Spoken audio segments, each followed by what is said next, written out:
Hello दोस्तों, आज हम जानेंगे बजट 2025 में कौन से वो 5 बड़े ऐलान किए जा रहे हैं तथा आम लोगों के लिए कितना बजट में प्रावधान रखा गया है, किस किस सेक्टर में कितनी प्रावधान हुई है और इसका नागरिकों के जीवन में क्या प्रभाव पड़ने वाला है।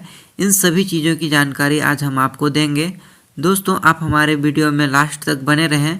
दोस्तों, भारत सरकार द्वारा हर साल पेश किया जाने वाला यूनियन बजट देश की अर्थव्यवस्था का रोड मैप होता है।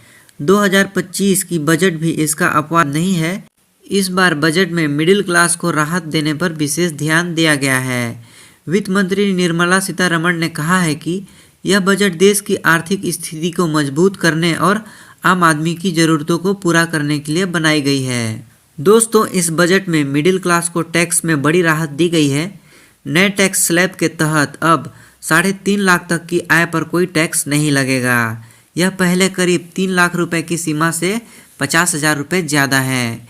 इसके अलावा नए टैक्स भी हैं, जैसे 3.5 लाख से 7 लाख तक में 5% की टैक्स लगेगी और 7 लाख से 10 लाख में 10% की टैक्स लगेगी और 10 से 12 लाख में 15% और 12 से 15 लाख में 20% और 15 से ऊपर 30% की टैक्स लगेगी। इसके अलावा दोस्तों, रोजगार सृजन बजट 2025 में रोजगार का अवसर भी मिलेगा। सरकार ने 5 साल में 4.1 करोड़ युवाओं को रोजगार और स्किलिंग के अवसर देने का लक्ष्य रखा है। इसके लिए 2 लाख करोड़ रुपए का प्रावधान अलग से किया गया है। इसके तहत इंटर्नशिप स्कीम, रोजगार प्रोत्साहन और स्किल डेवलपमेंट जैसे कार्यक्रम चलाए जाएंगे। दोस्तों, इंटर्नशिप स्कीम में 1 करोड़ युवाओं को टॉप 500 कंपनियों में इंटर्नशिप का मौका मिलेगा। इसके अलावा दोस्तों, एमएसएमई सेक्टर में भी भारत सरकार ने कुछ बजट निर्धारित किए हैं, जैसे micro small and medium enterprises यानी एमएसएमई में भारतीय अर्थव्यवस्था की जो रीढ़ कही जाती है, इसके लिए बजट 2025 में इस सेक्टर को मजबूत करने के लिए कई उपाय किए गए हैं, जैसे क्रेडिट कार्ड स्कीम, मुद्रा लोन लिमिट और ई-कॉमर्स हब। इसके आगे हम जानेंगे दोस्तों आवास योजनाएं। दोस्तों, मिडिल क्लास के लिए अपना घर होना एक सपना का बात होता है।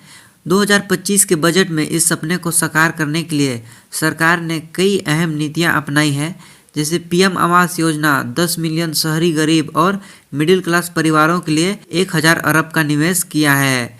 महिलाओं के लिए विशेष छूट मिलेगी और साथ ही होम लोन पर भी ब्याज की छूट मिलेगी। दोस्तों, भारत सरकार की 2025 के बजट में स्वास्थ्य और शिक्षा पर भी जोर दिया गया है। शिक्षा बजट 1.48 लाख करोड़ का प्रावधान किया गया है। वहीं शिक्षा लोन 10 लाख तक के लोन पर सरकारी गारंटी मिलेगी और स्वास्थ्य बजट 89,287 करोड़ का प्रावधान किया गया है। इसके साथ हेल्थ इंश्योरेंस सेक्शन 80D के तहत डिक्शंस लिमिट बढ़ाने की भी संभावना जताई जा रही है। दोस्तों, बजट 2025 में कृषि क्षेत्र को मजबूत करने के लिए कई उपाय किए गए हैं, जैसे कृषि बजट में 1.52 लाख करोड़ का प्रावधान किया गया है। वहीं नई फसल किस्में 109 नई उच्च उपज और जलवायु प्रतिरोधी किस्में फसल की भी गारंटी देगी।